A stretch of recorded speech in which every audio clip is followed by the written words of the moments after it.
Paul Galavies here again with another 2 minutes to happiness. I'm going to do a quick episode on how to be happy, I guess. Sounds like a good topic. Until you start commenting and asking me to talk about other things, I'll just talk about stuff that I know or that comes into my head. So again, let's see if I can keep it under 2 minutes. I don't think I've done too good of a job yet. But how do you stay happy? How do you become happy? Well, it's a choice. Just like anything else, you have a choice. Someone rear ends you, you have a choice. At that moment, you can either fly off the handle, get mad, or you can choose to go, oh man, look at the bright side. I'm okay. No one got hurt. It was just a little bump, and be happy. You can take everything in stride. It's a choice. And nothing is thrust upon you that you don't have a choice on how to deal with. So just as when I tried to commit suicide, I was going through a time in my life when I thought, okay, no one loves me. I don't have anything to live for. I don't want to live, and this will show them, and this will make them sorry. Now they'll miss me. All kinds of thoughts and emotions, went through my head at that time. But I also had another choice. I could choose to look at, had I known now, or known then what I know now, I would have looked at it like this. I would have known, you know what? My parents, people around me are only doing the best with what they know, and that's it. But I chose to look at it all personally. It was all about me, and I chose to internalize it in a way that was destructive. I could have chosen to go, you know what? They do love me. They just don't know how to show me in the way that I need to be shown, or the way that I like to be shown. I mean, there's books out there called 5 Love Languages. It's a very good book. You should read it. Talks about the different ways that people like to be shown love and affection, to show that they count.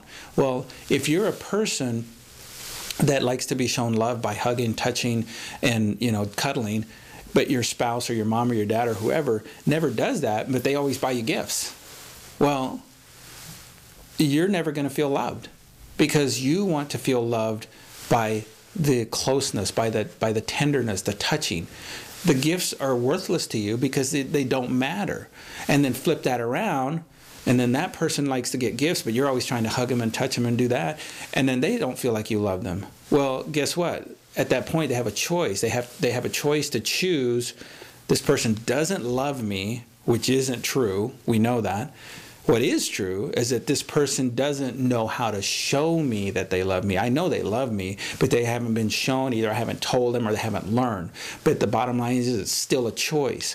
I choose to look at the situation and either personalize it, internalize it in a negative way, or I can make it positive. And if I choose the positive, then I will forever be happy, always. Nothing will ever get me down, because I choose to look at the situation from a standpoint of happiness, of how can this situation make me happy? Is this person really hate me? And if they do, fine, then I don't need them in my life. Okay, I just made another choice. They really do hate me, and they're saying these mean things because they really believe it and they really mean to hurt my feelings. Well, now my choice is, how am I going to react to that? Am I going to let that affect me? Or am I going to say, you know what? I have a choice. I don't need to have this person in my life. I don't need to react. If I choose not to react, if I want to hit them, I could do, no, just kidding.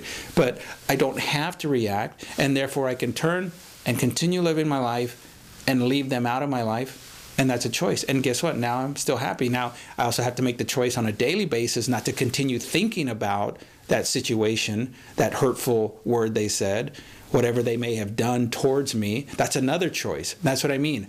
Happiness is a daily, second by second, minute by minute choice.